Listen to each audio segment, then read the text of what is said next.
Video games have had a long history with hackers, but sometimes the hackers step on a bit too many toes. So GameRanks is here to bring you 10 video game hackers who were sued. Starting off with number 10, a hacker enthusiast was bored one day and decided to see how the RFID bases of Skylander figures worked and how they communicated with the portal and the game. He cracked it all open, figured it out, compiled his research into a file, and uploaded it to his personal site. He didn't post about it anywhere and he didn't tell anyone about it, but then one day he came home to find someone waiting outside of his door. I've got something for you.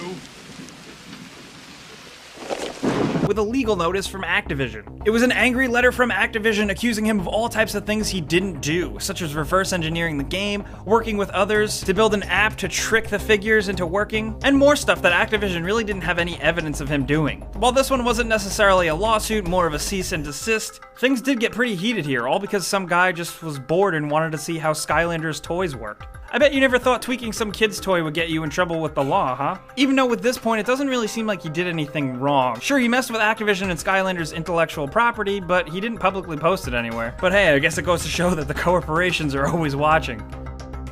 And at number 9, some hackers were sued for messing with Xbox games. Tecmo sued an entire community of software tinkerers for reverse engineering, hacking, and modifying Xbox games that were legally purchased. Tecmo was mad enough to launch into a federal lawsuit against 2 people for alleged violation of US copyright law, and even that controversial DMCA, or Digital Millennium Copyright Act. All the 2 defendants did was host a forum dedicated to creating custom content and mods. This was a massive lawsuit though, with 100 other unnamed users also included in the suit. But really, at the end of the day, most of the hacks were just custom skins, and since it was Tecmo games, it was really just nude skins for Dead or Alive Beach Volleyball. Thankfully, the defendant's attorney says that everything that they are doing is under well-established law. You actually need to own Tecmo's product to use any of this stuff anyway. I couldn't actually find what the verdict was with this one, and maybe it was settled out of court, but Tecmo has won other lawsuits for similar conditions in the past. And at number 8, Blizzard sued some StarCraft 2 hackers. A group of StarCraft 2 players created a set of cheats and hacks. These map hack forums were available from a forum, but you had to pay something like $60 to gain access to the VIP section and be able to access these hacks for the game. Blizzard doesn't know who exactly it is that created the hacks and are just going after the entire forum site itself. Blizzard claimed that they are taking action in order to protect the sanctity of the StarCraft 2 experience. Basically what they're trying to do is just fight against cheaters. The hacks and cheats could be used in multiplayer, which, you know, usually ruins someone's experience of the game, and Blizzard just wanted to protect the players. But on the flip side, you could also argue that players could do whatever they want with their product that they purchased. I'm curious to see where you guys side with this one. Is the Valiant Chaos map hack infringing against Blizzard or just the players who play online? And at number 7, a German PS3 hacker actually came back out against Sony over a €1 million lawsuit. A man had his house raided under court order and is being sued by Sony. He made all of his tools and tricks for hacking the PS3 public, and Sony was apparently very pissed about that. He was trying to reverse engineer the PS3 to bring Linux back to the console. You remember that? But like I said, this hacker came back at Sony and he seemed a little amped up. He posted, and I quote, "If you want me to stop, then you should just kill me because I cannot live without programming, HV, and Linux kernel hacking. You know who I am and where I live, so come and get me." That is really freaking hardcore. This guy said a lot of hardcore stuff like that on record, and although he sounds a little extreme, at the end of the day, he's just kind of standing his ground. In this type of scenario, Sony might not really be able to get much out of him, but if anything, maybe they're just going after him and making it a public thing to scare other hackers away. So maybe he was doing the right thing by trying to stick up for himself. But again, I'll let you decide.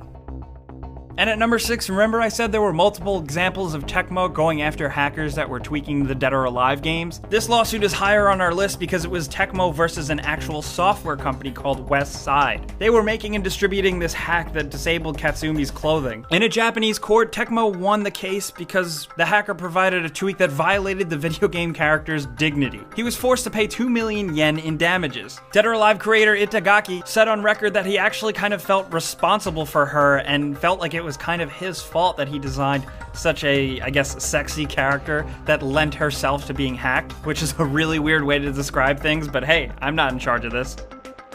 And at number 5, PS3 jailbreaker George Hotz was sued by Sony for reportedly jailbreaking and reverse engineering the PlayStation 3. The hacker in question and a bunch of other forum members were brought up on 8 claims, including violation of the DMCA, computer fraud, and copyright infringement, this being Sony. This lawsuit brought tons of scrutiny from the public eye and lots of media attention, but ultimately on record, the hacker and Sony reached a settlement outside of court. The hacker was legally not allowed to hack any more Sony products. This lawsuit got the attention of Anonymous, who claimed it was offensive against free speech and internet freedom. There's speculation whether or not this Anonymous was responsible for the PlayStation Network downing in April 2011, while Anonymous has officially said that they are not responsible. But ultimately, it's kind of a crazy world when Sony can go after someone for tweaking one of their products that they bought. And at number 4, this one's a little crazy. A RuneScape hacker actually stole items to pay off real-life gambling debts. A 21-year-old hacker spent 16 months hacking RuneScape profiles. He stole in-game items like special swords and sets of armor and sold them for thousands of euros. He was earning real-world money from these items. The crazy thing though, because of the time of when this happened and the way the law worked, it was seeing that he didn't steal real-life things, he couldn't be charged with theft. He did eventually hack a RuneScape employee's Facebook account and apologized afterwards, but then he was also arrested a second time for hacking the game another 27 times. Later on, he pleaded guilty to 2 charges of unauthorized computer access, and I think he's the perfect example of playing with fire for far too long and eventually get burned. But the guy was making some bank. Apparently he made somewhere between 2,500 and 3,500 euros. I know they say crime doesn't pay, but I guess sometimes it does a little bit, until you get sent to jail.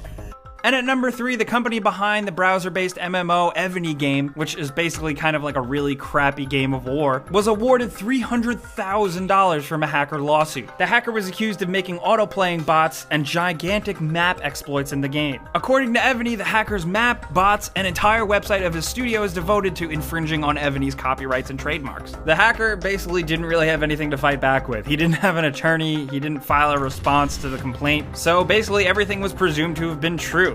He also famously showed up to court in sweatpants. Look, I don't want to talk too much smack on this little Evony game, but I feel like if you're gonna get brought up in a massive lawsuit and have to pay over $300,000, you should be hacking a better game.